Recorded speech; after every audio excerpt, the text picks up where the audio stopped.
What's going on, YouTube? Welcome to CLETUS Selling Has No Life. My neck's got a little bigger. All those muscles I got, so I can't tighten my small shirts. Anyways, today I have a special vlog video, and we are heading over to a synagogue where I'm actually going to be speaking and seeing a lot of important people of Long Island. It's going to be a pretty cool video. I should do a little talking, a little speech, so another day of speech for Mr. Hammer. And I haven't been to synagogue in a few years, and it's nice to be able to give back to the community in any way possible. Any way I can do it, I want to do it. The only thing is, I grabbed my GoPro to film the one part of the video that I was going to need, but I just turned it on and the SD card is full, and I can't turn back because I'm already running late. Typical CLETUS life. But I might meet up some guys to see if they sell Funko Pops or not, because I need like one more pop, I think, to have all 12 days of Christmas done. So I'm already getting exclusive, you know how the ham is. So we got to do that, and also the weather is like almost 50 degrees today, so that means I can hatch some eggs and play some Pokemon Go. I have my bracelet on, I have all that, but I really want to hatch the 9 eggs that I got recently. So check out the video, hope you guys enjoy it, and let's go to work again with Mr. Hammer, Mr. CLETUS SELDIN and Hebrew Hammer. Sometimes you'll hear me say hammer or hammer. So if you've ever been to one of my fights, if you yell hammer really loud, it sounds like this. Hammer! Hammer! So it comes out like that. So we actually have a nickname, we call it the Hammer. And you can't say it the, T-H-E, hammer, so it comes out the Hammer. So D-A space H-A-M-M-A. The Hammer. The Hammer. I actually got my belt too. So it should be a little journey and a little good day. It's gonna be a good day. Hopefully we get some pops too. But if not, so worth the trip. Larry Davis is gonna be there. Larry Davis, you see in the previous video, is the man. He knows all the athletes on Long Island, all over the world actually. Everyone. Yankees, Rangers, Knicks,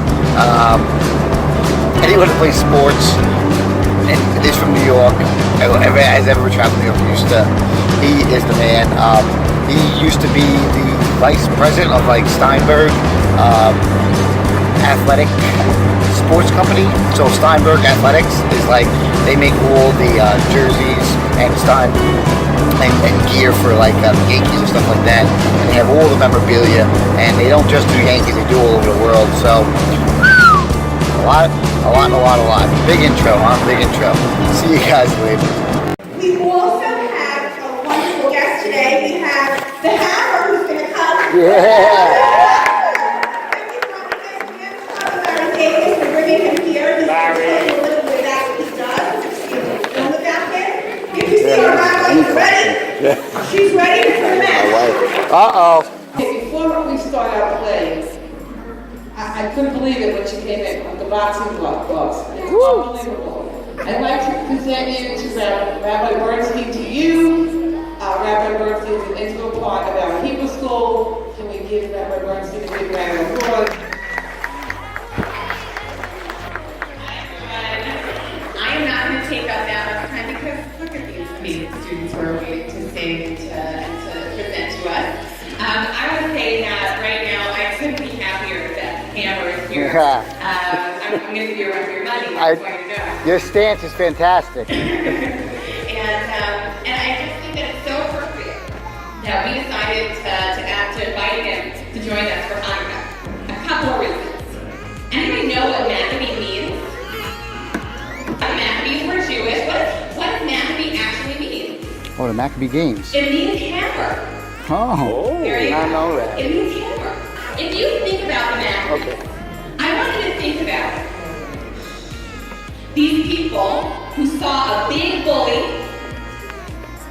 the Syrian Greeks, who told them you're Jewish, and that the way you celebrate your holidays is not okay with us. And so, these Maccabees, they could have hid, or they could have gone along and pretended that they weren't Jewish, but instead they said, we're stronger than them. We care about our Jewish faith, and we are going to stand up and be as strong as a hammer. And so when we have people like the Hammer, who are proud and Jewish, and are standing up for what we believe in, I think we can all gain a little bit more pride in that. So let's give a little bit of a round. And folks, there are always, every day, I meet someone else who I think maybe we should be able to have more compassion for each other and to not bully each other. Compassion is what we're going for. But if we do meet somebody who is making someone else feel uncomfortable, making someone else feel small, it's our job to stand stronger together and to be able to make sure that no one feels like he or she is alone. And so that's our job, and that's what we need to remember for fun. So thank you, everyone. I'm so happy to celebrate with you.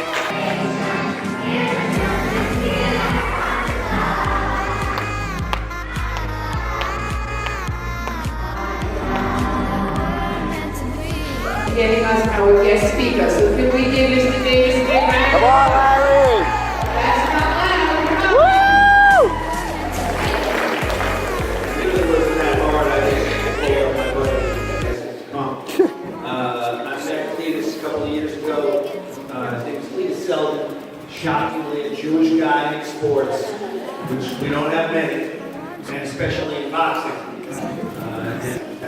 But I don't want to wait. He's right in the back. Ladies and gentlemen, Cletus.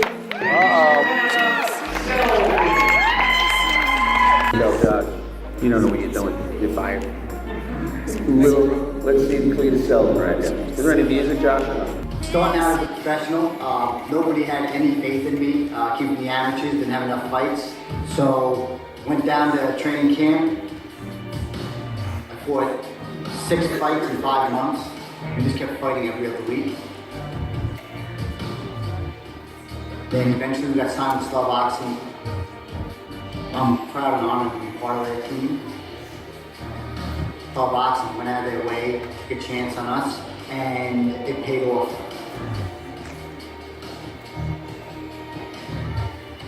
Right now we are in the top 10, and we are looking for a call for one of the champions that are there right now. Those are the guys that I want to fight. I'm going to come in there as an underdog and come out as a champion. For the guys that are coming after me, good luck. Good luck. I am one of the most dangerous men in the sport, and I am a man that is going to refuse to stop making me work. I'm not somebody that will come in and just roll over it. You're going to beat me. You're going to have to fight me for 10 to 12 rounds. That bell rings, and you have the strongest 140 pounds in the entire world right across from you. And as soon as I hit you, you realize it's a different world. My constant pressure, my style. After 2.5, you realize you don't want to be there anymore. At the end of the day, I can harder than everybody else. There is nobody that's going to stop me. I am soon to be the world champion.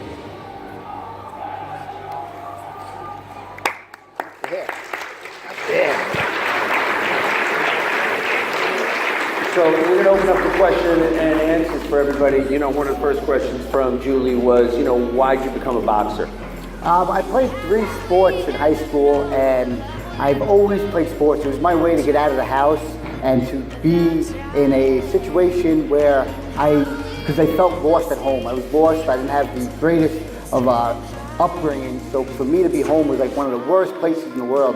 So I always wanted to go to the gym and always exercise and always be part of anything that was positive outside of the house. So after playing all those sports throughout the years, people literally said to me, you are going to be a professional athlete. And I said to myself, I knew I'm going to be one as well. I just didn't know where I was going to do it. So after all the hard work of graduating from high school and not becoming A doctor like your brother? doctor, or even going to college as a football scholarship. I got accepted, but I just didn't want that. But I did decide to go down to a local MMA school because I was a state champ wrestler, and I fought in a few kickboxing fights. I got a brown belt in judo, and I did pretty good there, but that gym shut down, so I went to the next spot, which was an amateur boxing gym that was one of the best in the country. And when I went in there for the first day, I got my butt kicked every day for 1 year. 1 year, every day I got my butt kicked.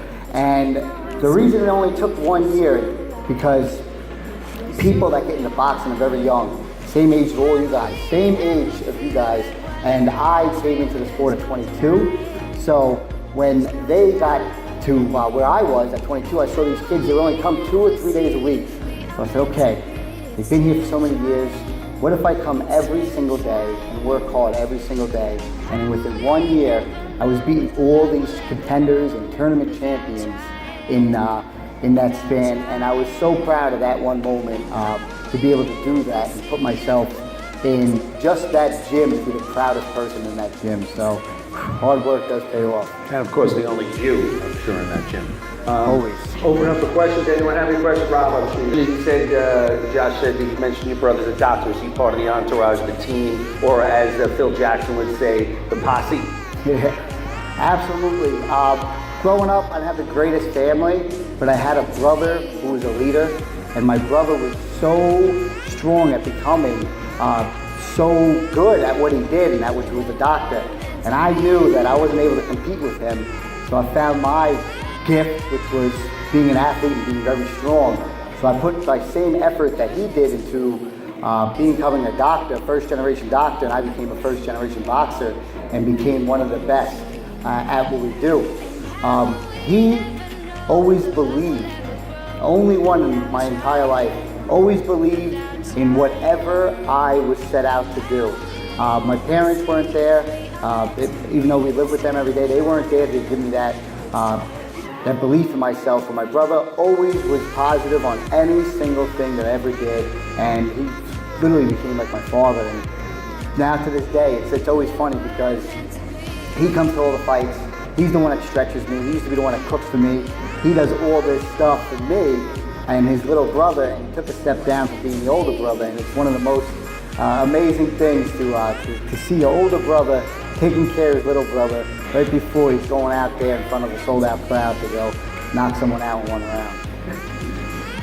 Anybody else questions? Yeah. Oh, Seth, you were at one of the Hammers fights. We went with, and I want to just give a shout out to Jonathan Israel, because Jonathan came to me with the idea to bring the hammer. So Jonathan Israel. So Seth, what's up, man? You came to it. His question is, when CLETUS said, he was getting his A kicked for a year, did you ever think of quitting? Never ever, and I think that's because of where we come from. Being Jewish, you always have that fight that you just never want to lose. And if you do lose, you're gonna go sacrifice everything you have to, and always know that you're gonna land on your feet. So never ever, till today still, that I will lose a fight giving up. I will lose a fight getting replaced in a stretcher, if I can say that. And I recently said this too. Someone said, oh, what happens if you get knocked out? The chance of me getting knocked out is slim to none, because I'll get disqualified first, because I have that built inside me. I refuse to lose, and it's from my ancestors, and it's from having people like you guys who have the same place that we came from, to have that extra fight here. That's why you guys are here today. You guys want to achieve greatness. So.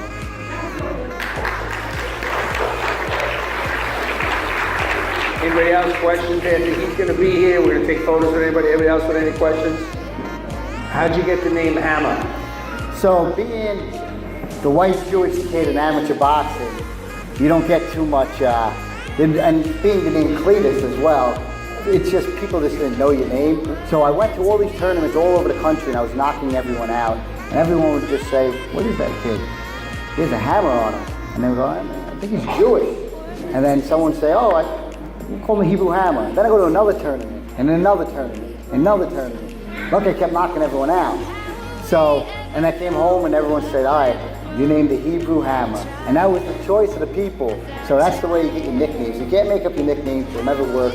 So the people have chosen the Hebrew Hammer, and it's the most popular name that I get recognized for. I go to my own high school and speak, and when they introduce me to CLETUS SELDIN, nobody even, who's this guy? But when they say, the Hebrew Hammer, they go, oh, that's the guy that knocks everyone out. So they think that I'm this little guy and that I'm this huge name, this huge person because of my name. And because of that, I am very proud and honored, and everybody knows me as the Jewish white kid that knocks everyone out, the Hebrew Hammer. And I love it, the rabbi told us that Maccabee is hammer. You know, we didn't know that. And Cletus started talking about the Maccabee games, right? You remember them as a kid, right? Yeah, my trainer, he's almost 70 years old, competed in the Maccabee games. The Maccabee games is where Jewish athletes from America were sent over to Israel and to compete. We weren't the best because, you know, Israelis are the best, can't help it. But it was something special that they were able to have. It was like our Olympics for Jewish athletes. So it was a great thing, and it was a great memory that the rabbi brought to me, and I can share that with my trainers when I go home. One last thing, I want to take photos. Matt, my good buddy Matt over there, had said to the Hammer that he ran, what did you run, Matt? 26 miles? 5 miles? 6, sorry. Yeah. 6 miles. So Hammer, one last thing, what's your training regimen? He's a regular guy, regular Jewish guy, running 6 miles a day. You know, what is your training pretty much every day, and then we'll take photos with everybody and we'll start eating. When I'm at training camp, I have literally about 1 hour a day to relax. And that 1 hour, I usually FaceTime with my girlfriend. That's after dinner, and that's usually it. I get up in the day, every morning I stretch, I work out, I come home, I stretch, go to the pool.